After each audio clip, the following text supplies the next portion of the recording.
And we are back for another edition of Inside Michigan Recruiting, barbecue at the Big House style. We had to sit down with my guy. This was the first guy of the season on Inside Michigan Recruiting. We could not do the barbecue series without sitting down with Kainoa Winston. Wouldn't be the same without you, man. So thanks a lot for dropping by. Yep. And of course, we had to get you to come by because this is the first time since you committed to Michigan. So congratulations on your Michigan commitment. Thank you. So let's reflect. I know you've talked about it already, but you haven't talked about it on tape, on film. So what was it that led you to commit to the Maize and Blue? I know my first unofficial here is the first time I came here. First time I've been in Michigan, first time being in the Midwest. But I liked it here. Loved it here, just a campus vibe, the football, keep grinding, keep winning championships. And they got a good team, good support staff, good coaching staff. It was good here. I didn't want to say I already knew, but my first unofficial here, I said, this is probably going to be the place. Came back for the official the first week in May. That went really well. Got to link up with a couple of the players and then know the coaching staff more. Got to learn more about Ann Arbor and all that. And then after that, I really knew that it was just a place. So I went to Penn State. I liked it there, but I sat down with my parents. I was going to go to Oregon and North Carolina, but it just wasn't no place like Michigan. I felt that in my heart, so I decided to come here. And then here, loving it here. So one of the things that I thought from the outside looking in, I said, I feel like Kainoa likes it. I feel like his pops was feeling it. Yeah. But your mom hadn't been here. And your mom had been to North Carolina, she had been to Penn State, but she hadn't been here. So I was like, man, I think it's probably really important for her to like it too. Was I on point there? Like, was that kind of like maybe the last step, the last hurdle for Michigan, track pun intended, last hurdle for Michigan to clear to make sure mom liked it too? Mom, yeah, she liked it. She after we came back from our unofficial, me and my dad, we said we liked it, and she kind of on board with what we like. So she trusts us a lot. So if she think that me and my father like it, then she gonna like it here. So we came back for the official. She liked it. My little brother liked it too. That was a big player. He liked it. All the recruiting staff, they talked to him. Got to play around with him a little bit. So he wasn't really into all the meetings, but he liked it, like playing around with them. So all my family liked it. My mom, my dad, and my brother now. Yeah, man. And, one of the things that I recall, it's funny the things that resonate after the fact. You talked about it in a moment, but you said, kind of the plan they have for usage, all the different places that they could move me around on the defense. Kind of the Mikey Sainristil plan. You didn't call it that, but you said, hey, they talk about using me like Mikey. And you kind of were like, man, that sounds, it really seemed like that was something that clicked with you. Yeah. Just moving around, being versatile. I know I'm not the biggest dude, but Mikey not the biggest dude either. Not even trying to knock on him, but, we kind of got the same build. I think I could be a lot of what he did, but I got to fold into that mold a little bit, learn more about the defense, and honestly just try to get in that field, just try to be really where they see me fit at, just play that position, play that role. So when you committed to Michigan, did KJD already know what you were going to do? Who?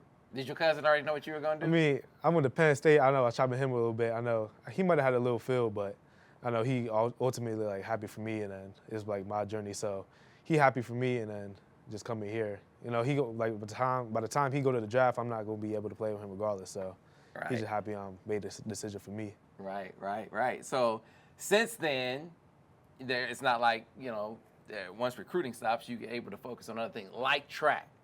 So how did the track season go for you? What were some of your accolades there? What were some of your top times on the track? How did it go for you?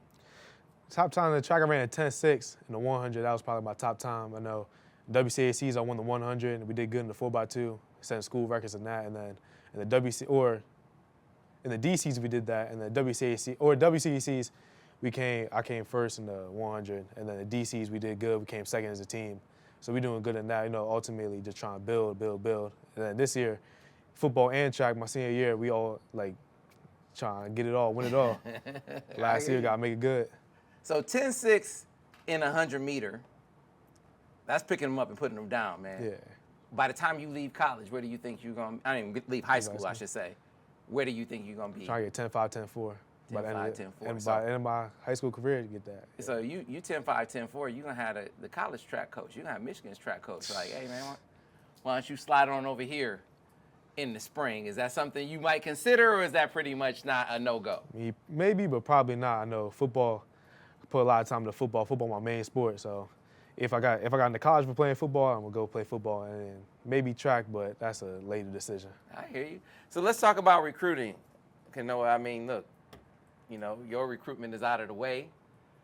Class is mostly complete, but you still got some guys that you're trying to add to this class, and then of course you got a bunch of 26s on campus. Are there any guys that you are trying to help add to the fold for Michigan right now? Probably the one person I'd probably say is Kendrick Golston, 2026. I know he went to my school. He had to transfer out. His dad got a job at another school. He had to do what was best for his family, so I respect that. But he ultimately one of my teammates still at heart. I know he come downhill. He come hard. And then linebacker, he filled a hole. He everything you want in a linebacker. So try to get him up here. Try to keep talking to him, come up here in Michigan. I think he fit perfect here. All right. So I'm curious what you think of how you guys are looking for a guy who's on campus this weekend for the barbecue, and Jaden Sanders. What kind of vibe you get off of him? I like him, Jaden Sanders. Yeah, we had a little camp today. He real low key. He real cool. I think he gonna fit the vibe of the defense, fit the vibe with Coach Morgan and all that. He a good player too. Nice and fluid.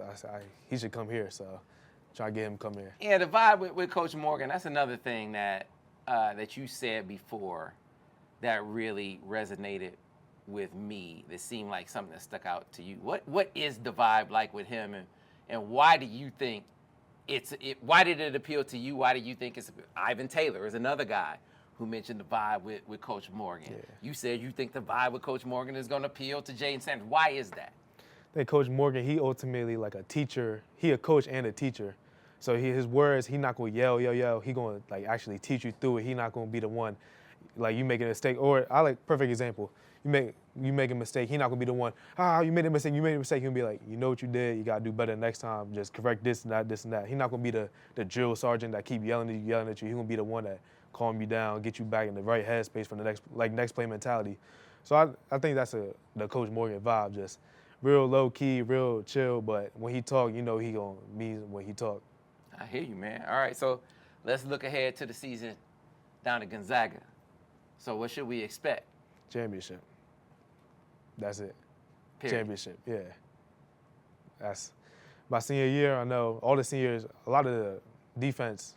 I think it was like 6, 7 seniors on the defense, and then on the offense, we got a little younger, but a lot of wide receivers are seniors, and we try and bring that whole mentality to the whole team. Like, it's a little cliche, but the time really go on. Like 4 years, I don't think my freshman year, like I still remember everything that happened to it, and that's how we try and get the whole team. Like, it's our year. Like, the seniors we going out, but it's got to be like that every year with all the different classes, the 26, 27, 28. Like, play it like it's your last game, your last year, but we try and get that throughout the team, but nothing but championship. That's what we're going for. All right. So what game should we circle on the schedule? I mean, we got, there are a bunch of Michigan fans and alums in the D.C. area, in the DMV, who might want to come out and check you out. What game should they circle on the schedule? Probably WCEC games, the DeMatha, Good Counsel, St. John's, those three. The St. John's game going to be fun. That's a big rivalry, but those 3 games, the WCAC games, they're going to be fun. They're going to be hard, but we up to the challenge. We're going to win. Gonna make it happen. Yeah. Kainoa Winston, man. Like I said, appreciate you dropping by. The first guy of the season. Yeah. Of this season of Inside Michigan Recruiting. He's like, man, I'm definitely coming by. He made it by for you, the people. So we appreciate that, man. Yes, Thanks sir. a lot. Yes, sir. Thanks for watching another edition of Inside Michigan Recruiting.